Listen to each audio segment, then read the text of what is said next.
Assalamualaikum warahmatullahi wabarakatuh.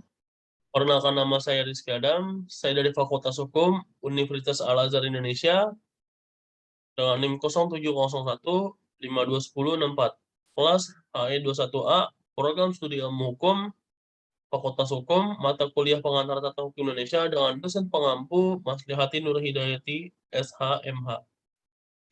Di sini saya akan menjelaskan tentang ketatanegaraan Indonesia.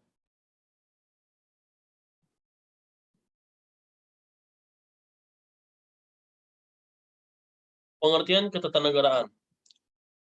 Ketatanegaraan adalah ihwal atau perihal tata negara mengenai seperangkat prinsip dasar yang mencakup peraturan susunan pemerintahan, bentuk negara, dan sebagainya yang menjadi pengaturan suatu negara. Sistem ketatanegaraan. Sistem ketatanegaraan yang diartikan sebagai suatu susunan ketatanegaraan, yaitu segala sesuatu yang berkenaan dengan organisasi negara, baik menyangkut susunan dan kedudukan lembaga-lembaga negara berkaitan dengan tugas, fungsi, dan wewenangnya masing-masing maupun hubungan satu sama lain. Sistem ketatanegaraan Indonesia.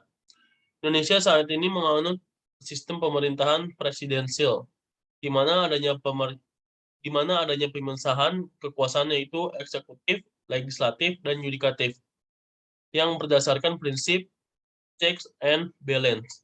Ketentuan ini tertuang dalam konstitusi, namun tetap diperlukan langkah penyempurnaan, terutama pengaturan atas pembatasan kekuasaan dan wewenang yang jelas antara tiga lembaga negara tersebut.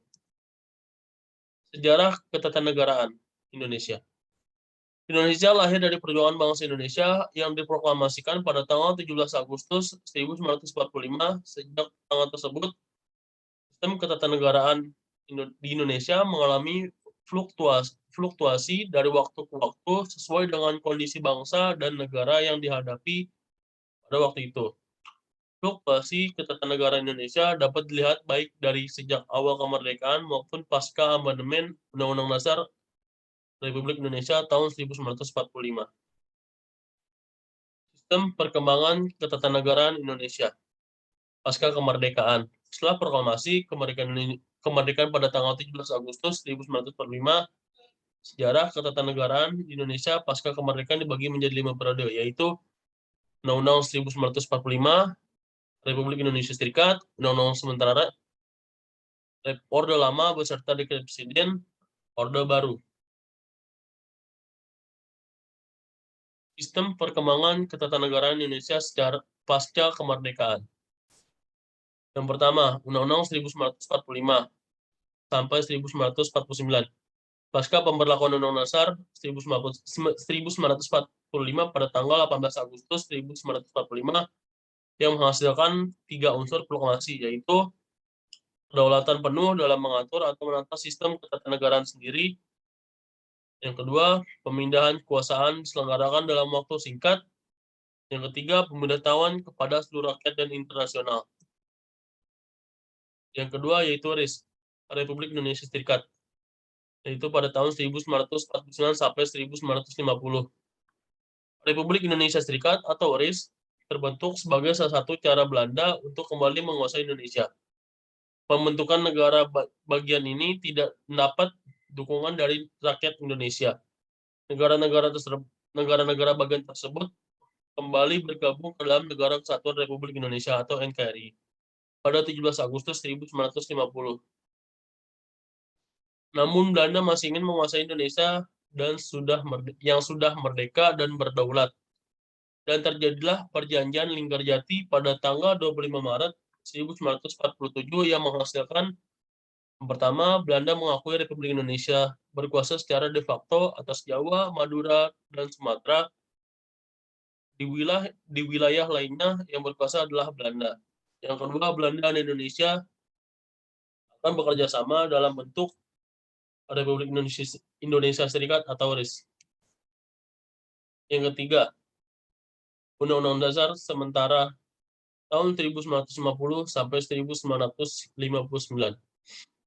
Undang-Undang sementara pada tahun 1950 atau Undang-Undang Dasar sementara tahun 1950 adalah sebuah konstitusi atau dasar negara yang digunakan Indonesia pada periode demokrasi liberal. Undang-Undang Dasar sementara 1950 berlaku pada tanggal 17 Agustus 1950 hingga 5 Juli 1959. Konstitusi ini dihasilkan melalui peraturan perundang-undangan yang diterbitkan oleh Dewan Perwakilan Rakyat Republik Indonesia Serikat atau DPR RI dalam sidang pertama rapat ke-71 pada tanggal 14 Agustus 1950. Alasan kemunculan dan penggunaan Undang-Undang Dasar sementara 1950 ini adalah adanya ketidaksepahaman antara Republik Indonesia atau RI dengan negara-negara daerah binaan Belanda atau federal yang terhimpun dalam Bijeenkomst for Federal Overleg. Para daerah di luar Republik Indonesia beranggapan bahwa perlu adanya konstitusi yang disusun bersama para wakil dari seluruh daerah Indonesia. Selain itu, Undang-Undang sementara tahun 1950 ini juga disusun dalam waktu singkat karena keadaan yang mendesak pasca kisruh dan pergolakan di masa Republik Indonesia Serikat atau RIS. Hasil dari Undang-Undang Dasar sementara tahun 1950 sampai 1959, pertama, Presiden dan Wakil Presiden tidak dapat diganggu-gugat. Yang kedua, Menteri-Menteri bertanggung jawab atas seluruh kebijaksanaan. Yang ketiga, Presiden berhak membubarkan DPR. Selanjutnya, Orde Lama beserta Dekret Presiden. Orde Lama adalah periode pemerintahan Presiden Soekarno pada tahun 1945 sampai 1965. Presiden Soekarno memerintah menggunakan Konstitusi Undang-Undang Dasar sementara Republik Indonesia tahun 1950. Dan pada masa itu juga pemerintahan Indonesia mengalami peralihan. Indonesia pernah menetapkan sistem pemerintahan presidensial, parlementer, demokrasi liberal, dan sistem pemerintahan demokrasi terpimpin. Berikut isi dekret presiden, yaitu berlakunya kembali Undang-Undang Dasar 1945, dibubarkannya konstituante, pembentukan MPRS dan DPAS.